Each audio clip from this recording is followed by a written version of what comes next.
The world is completely quiet. Your phone starts buzzing. You reach for it, still half asleep, squinting at the screen. It's your banking app. Your first thought is glitch. Your second thought is scam. Your third thought is the rent, due in 2 days, and you've got $47 to your name. But you tap it anyway. Current balance, $100,000. You refresh, it stays. You log out, log back in, it stays. You call your sister in Chicago. Guess what? She got it too. You check the internet. It's melting. It's not a glitch. It's not a scam.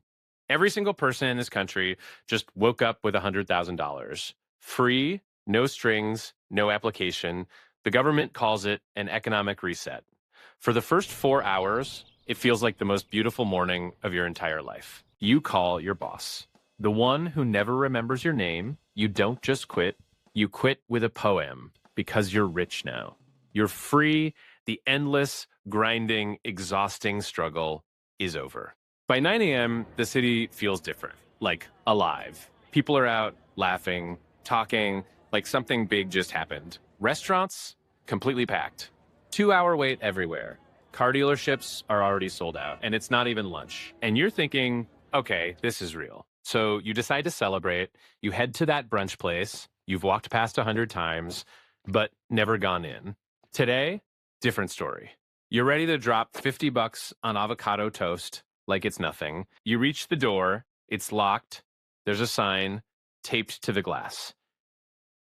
Go away. And there it is, the first crack. You thought the money was the prize. You thought the money was the stuff. But money isn't stuff. It never was. Money is a claim ticket, a receipt that says, I did something valuable once, and I'd like to trade it for something valuable now. When the chef is also a millionaire, he has absolutely no reason to cook for you. The money multiplied. The food didn't. By noon, the hunger is real. You head to the grocery store. The parking lot is a war zone. People abandoning their cars in the middle of the road. Because what's a parking ticket to a millionaire? Inside. The shelves are stripped bare. One loaf of bread left, slightly stale. You grab it at the same time as a woman in a business suit. She looks at you. I'll give you $5,000 for it. You laugh. 5,000? 20. I've got 100 grand. She doesn't flinch. You stop, you look at the bread, you look at the numbers on your phone, and suddenly the money feels different. Here's what just happened. Imagine a stadium. Everyone is sitting. The game is great. Everyone can see. One person stands up to get a better view. Smart. It works for them. But then the announcer says, everyone, stand up. Now everyone is standing. Nobody can see any better than before. And everyone's legs hurt. That's inflation.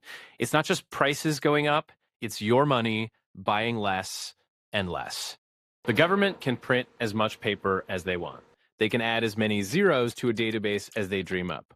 But they cannot print a truck driver.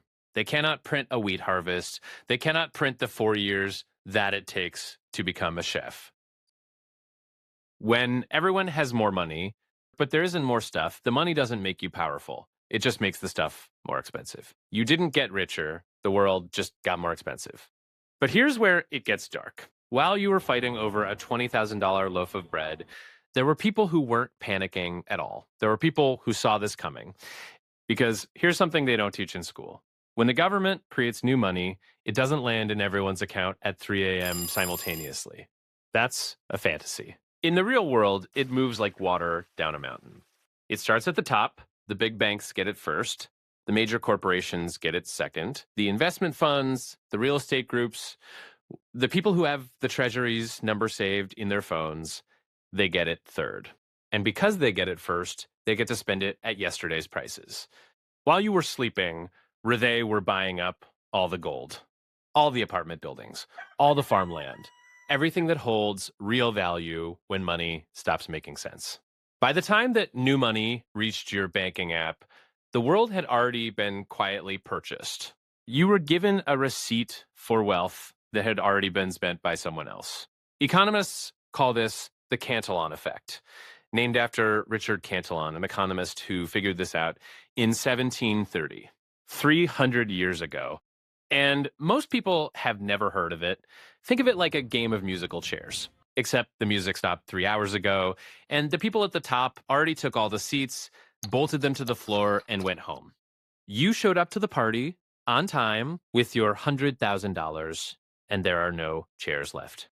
It is now day 3 of the Great Wealth. You are sitting in your apartment. You are technically rich, and you are terrified because your $100,000 is shrinking every hour. At breakfast, a gallon of gas was $50. By dinner, it's $500.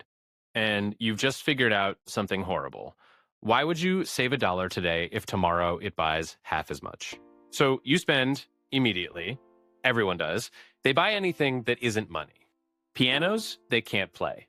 3 years of canned tuna, art, they don't understand. And because everyone is rushing to spend, prices rise even faster, which makes everyone rush to spend even faster. This isn't a theory. This happened Weimar, Germany, 1923. A man walked into a bakery with a basket full of cash to buy a single roll. He left the basket outside for a moment.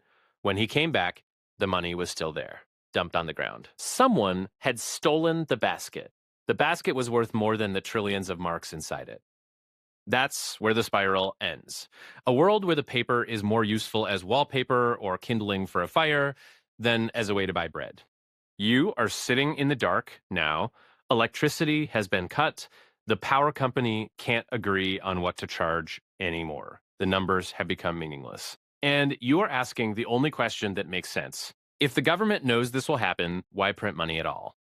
They are not stupid. They are in debt, trillions of dollars of it, owed to other countries, owed to banks, owed to you. Now imagine you owe someone $1,000, and $1,000 buys a car. That's a serious debt. But if you could make the money worth less, if you could water it down quietly, slowly, until $1,000 only buys a pack of gum, your debt basically disappears. No new law was passed, no bill arrived in your mailbox, no tax form to sign. The government just reached into your savings, removed some of the value, and used it to make their own problem smaller. It's a tax that doesn't look like a tax. It just looks like prices going up. Economists have a name for this. They call it inflation as a hidden fiscal tool. You could just call it what it is, the oldest magic trick in the government's book. You look at the money in your hand one more time, and you finally understand what it is. Money isn't a thing, it's a promise. A collective agreement between millions of people that says, I will give you my time and my skill today because I trust that this piece of paper will let me buy someone else's time and skill tomorrow. When you print too much of it, you aren't just making paper. You are breaking the promise. To the baker, to the teacher, to the nurse, you are telling them their hard work is worth less than the ink it took to print a new bill.